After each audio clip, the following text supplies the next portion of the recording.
करीब 600 कश्मीरी विस्थापितों ने रविवार को कश्मीर घाटी का दौरा किया। भावुक पलों में उन्होंने अपनी घर वापसी की इच्छा जताई। उनका दौरा नई पहल की दिशा में एक प्रयोग था। यात्रा के दौरान ऐतिहासिक मंदिरों के दर्शन और श्रीनगर के प्रतिष्ठित लाल चौक का दौरा भी शामिल था। खास बात थी कि यात्रा का आयोजन बिना किसी सरकारी मदद के किया गया था।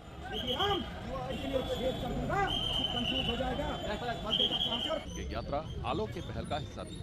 आलो कश्मीरी शब्द है जिसका मतलब है आमंत्रण या बुलावा। सिविल सोसाइटीज और कश्मीरी पंडित सामाजिक कार्यकर्ताओं की इस पहल का मकसद विस्थापित कश्मीरी पंडितों को दोबारा उनकी जड़ों से जोड़ना था, जिनका दशकों पहले अलगाव हो गया। 21 जुलाई 2024 को मैं जम्मू में 1 महीना लगभग बैठा और मैंने कश्मीरी समाज पंडित से सीधी बात की, साहब अगर आना है तो शर्तें बताइए, अगर दुकान चलानी है तो वहीं रह जाइए। तो आपको जान के हैरानी होगी, बड़ी संख्या में कश्मीरी पंडित समाज ने अपनी सजेशन दी जो हमने डॉक्यूमेंट की हैं। उसके बाद हमने गूगल फॉर्म निकाला आज से 10-15 दिन पहले और आह्वान किया, साहब आप अपना नंबर, पता, कश्मीर का पता और यहाँ का पता, जम्मू का पता दीजिए, दिल्ली का पता दीजिए और अपनी कंसर्न दीजिए कि आना चाहते हैं। आप हैरान हो जाएंगे, लगभग 1900 फैमिलीज, जिसका मतलब 10 से 15,000 लोग कश्मीरी आना चाहता है।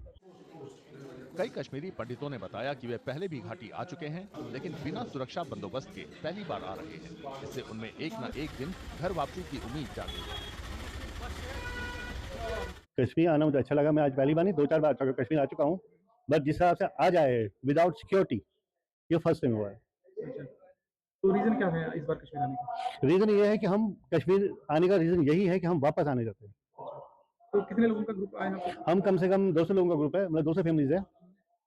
यस सर, सारी कश्मीरी पंडित। आप कश्मीरी पंडित सर। जो यहाँ से हम निकल गए हैं 1990 में, वो अब 36वें साल में एंटर हो गया है, लेकिन हमारे हालात जो है जूं के त्यों है। जैसे हम 1990 में गए थे हम वैसे ही है। हमारे पास उस वक्त भी कुछ नहीं था, इस वक्त भी हमारे पास कुछ नहीं है। इसलिए हमने 35 साल के बाद एक प्रोग्राम बनाया है जिसका नाम आलो रखा गया है। आलो का मतलब है कि हमारी मातृभूमि हमें अपने घर वापस बुला रही है और उसी के संदर्भ में हम इधर आए हैं।